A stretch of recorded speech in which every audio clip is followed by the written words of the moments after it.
नमस्कार। प्रारंभ के एक और वीडियो चर्चा सत्र में आप सभी का स्वागत है। आज हम एक बार फिर बात करेंगे पहलवानों के इस पूरे मामले पर और ब्रजभूषण शरण सिंह के इस पूरे मुकदमे पर। 2 एफआईआर ब्रजभूषण सिंह के खिलाफ दायर थी। एक नाबालिग लड़की द्वारा, जिस पर कि पॉक्सो का मामला बनता था ब्रजभूषण पर, और दूसरा 6 महिला अन्य पहलवानों की, जो दूसरी धाराओं में वो शिकायत दर्ज थी। आज दिल्ली पुलिस ने अपने तय मुताबिक, हालांकि ये समय सारणी जो आज की है वो दिल्ली पुलिस ने तय नहीं की थी, लेकिन खेल मंत्री के साथ जो कुछ मीटिंग हुई थी पहलवानों की, उसके बाद ये समाचार बाहर आया था और खुद खेल मंत्री ने भी ये बताया था कि 15 तारीख तक एक चार्जशीट दाखिल की जाएगी। तो आज उसी हिसाब से दिल्ली पुलिस ने 2 चार्जशीट दाखिल की है अलग अलग अदालतों में। पहली चार्जशीट पटियाला हाउस कोर्ट में दायर की गई, जो कि नाबालिग लड़की की शिकायत वाली चार्जशीट थी, उस मामले की चार्जशीट थी। उसमें ब्रजभूषण शरण सिंह को क्लीन चिट दिया है दिल्ली पुलिस ने। यानी दिल्ली पुलिस के आईओ इन्वेस्टिगेटिंग ऑफिसर का यह मानना है, जो कि उसने 550 के लगभग जो चार्जशीट दाखिल किया है कोर्ट में, उसमें उन्होंने सीधे सीधे कहा है कि खुद लड़की के बयानों, उसके पिता और उसके चाचा के बयानों के बाद, परिवार के अन्य लोगों के बयानों के बाद और हमारे इन्वेस्टिगेशन के बाद ऐसे कोई सबूत नहीं मिले जिसके तहत उस लड़की की शिकायत को वाजिब माना जाए। तो अब कुल मिला के पॉक्सो के तहत जो एक मुकदमा दर्ज हुआ था, जिस पर की सबसे बड़ी जो मांग थी इसी मुकदमे के आधार पर थी, इसी शिकायत के आधार पर थी, खिलाड़ियों की यानी पहलवानों की, कि ब्रजभूषण शरण सिंह की गिरफ्तारी होनी चाहिए। तो अब उस मामले में ब्रजभूषण शरण सिंह को सीधे सीधे क्लीन चिट दे दिया है दिल्ली पुलिस ने। लेकिन उसी के साथ एक और चार्जशीट, लगभग 1080 से ज्यादा पन्नों की चार्जशीट दाखिल की है उसी दिल्ली पुलिस ने, और वो दाखिल हुई है राउज एवेन्यू कोर्ट में।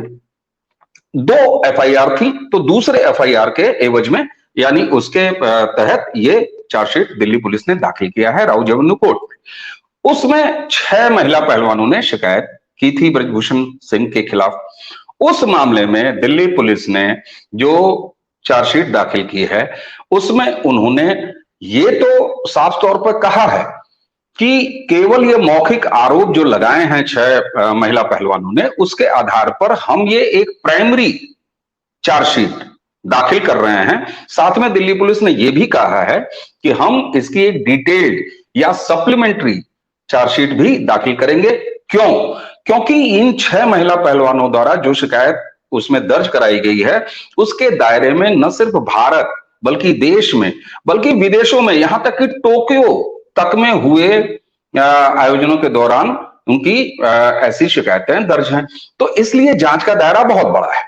ऐसे में चूंकि एक तय समय सीमा थी, खुद दिल्ली पुलिस ने इसको स्वीकार दिया कि चलिए ठीक है, हम अभी पहलवानों की ये मांग मानते हुए, चूंकि पहलवान ये अड़े हुए थे कि जल्दी से गिरफ्तार करो, जल्दी से गिरफ्तार करो, उनकी गिरफ्तारी होनी चाहिए, तो इस लिहाज से दिल्ली पुलिस ने एक चार्जशीट अभी तक के अपनी फाइंडिंग के हिसाब से दाखिल कर दिया है।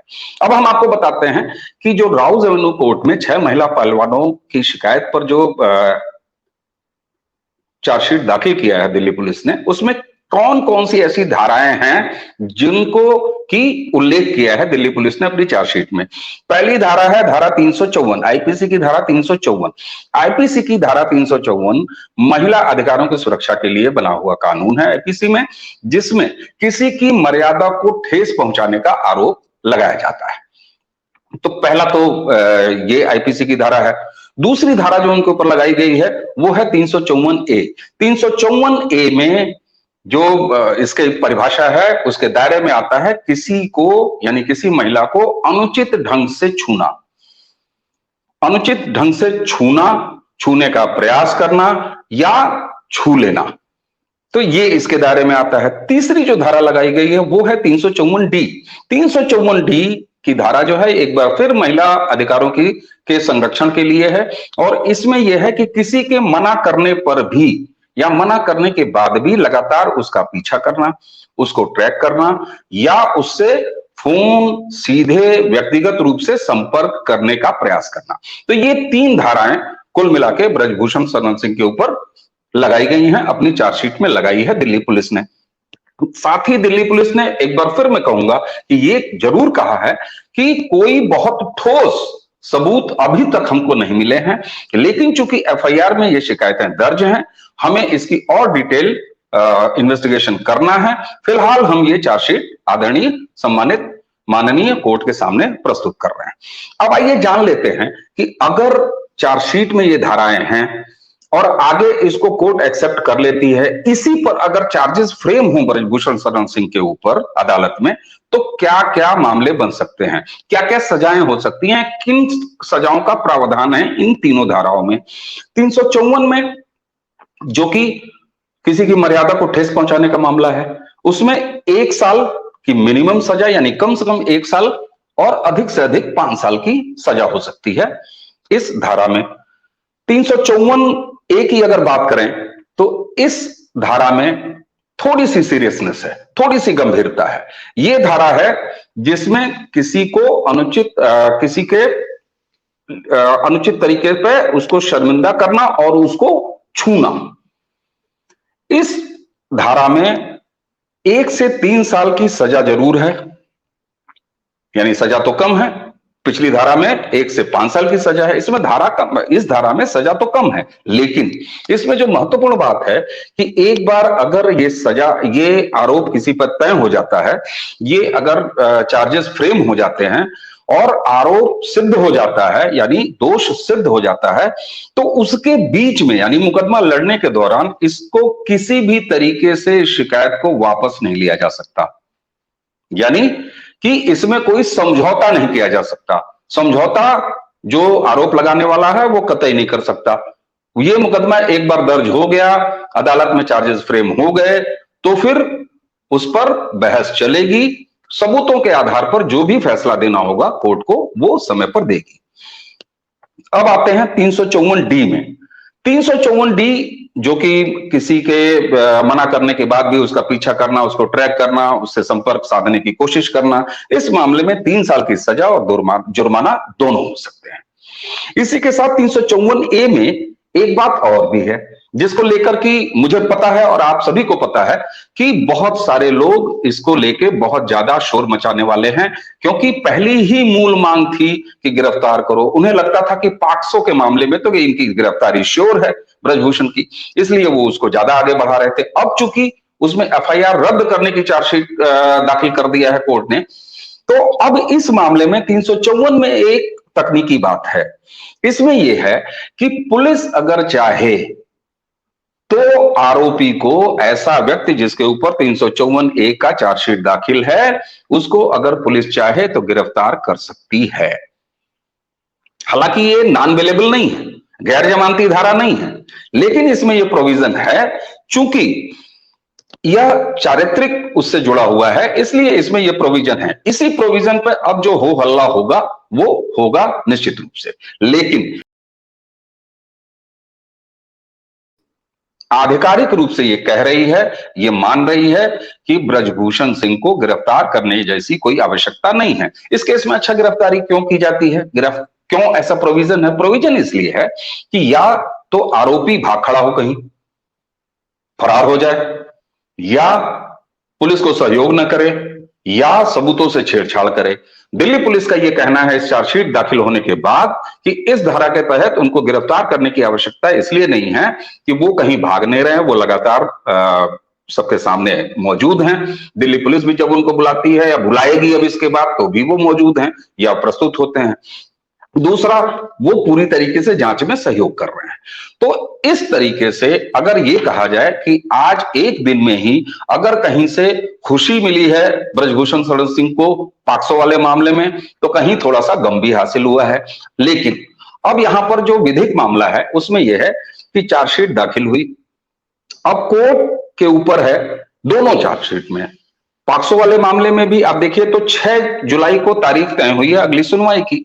अब या तो 6 तारीख को आने वाली जो तारीख है उसमें पटियाला हाउस कोर्ट की अदालत ये कहेगी कि ठीक है, आपकी दिल्ली पुलिस द्वारा पेश की गई चार्जशीट हमें स्वीकार है, और उस आधार पर वो सीधे सीधे निरस्त कर देगी, उस एफआईआर को कैंसिलेशन कर देगी और वो एफआईआर एक्सपंज हो जाएगी।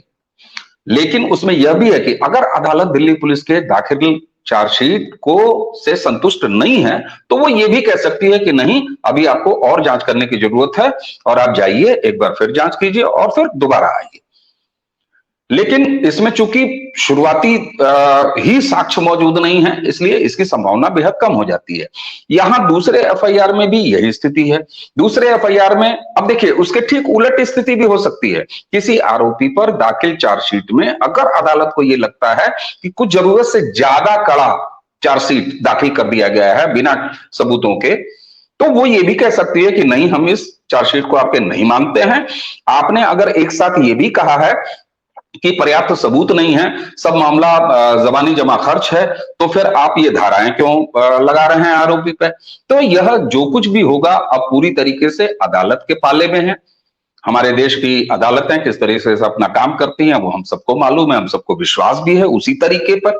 तो अब 6 जुलाई को यह तय हो जाएगा, यानी आज चार्जशीट में अगर पॉक्सो का कोई मामला नहीं बनता दिख रहा है दिल्ली पुलिस को, तो अदालत भी उस पर यह फैसला दे देगी। दूसरे केस में भी शुरुआती, चूंकि उन्होंने दिल्ली पुलिस ने यह कहा है कि हमारे पास पर्याप्त सबूत नहीं है, लेकिन चूंकि महिला पहलवानों ने ऐसा आरोप लगाया है तो अभी हम इसको दाखिल किए देते हैं। क्यों? क्योंकि अब यहां पर बात आती है कि सप्लीमेंट्री चार्जशीट की बात क्यों कर रही है दिल्ली पुलिस, या ये क्यों कह रही है कि फौरी तौर पर ये चार्जशीट ले लीजिए हाकिम साहब, हम एक और चार्जशीट भी दाखिल कर सकते हैं। ऐसा इसलिए है क्योंकि महिला पहलवानों के आरोप के दायरे में न सिर्फ भारत है बल्कि टोक्यो है और तमाम इंटरनेशनल जगह भी हैं और बहुत ढेर सारे ऐसे लोग हैं, ऐसे पक्ष हैं जिनके की गवाही की जरूरत होगी, जिनके की इन्वेस्टिगेशन की जरूरत होगी, और वो इतने कम समय में दिल्ली पुलिस या कोई भी पुलिस नहीं कर सकती थी। तो यहां अगर शुरुआती दौर में ये कहा जाए या शुरुआती तरीके से ये कहा जाए तो निश्चित रूप से ब्रजभूषण शरण सिंह जी के लिए कहीं खुशी है तो कहीं गम भी है। अब आगे देखना होगा कि यह मामला कैसे चलता है। इसको लगातार हम फॉलो करते रहे हैं प्रारब्ध के इस मंच पर, आगे भी फॉलो करेंगे। फिलहाल आज तक के लिए यही जानकारी कि एक जगह से क्लीन चिट तो दूसरी जगह से चार्जशीट हासिल हुई है ब्रजभूषण शरण सिंह को। इसी के साथ मुझे दीजिए आज्ञा। नमस्कार।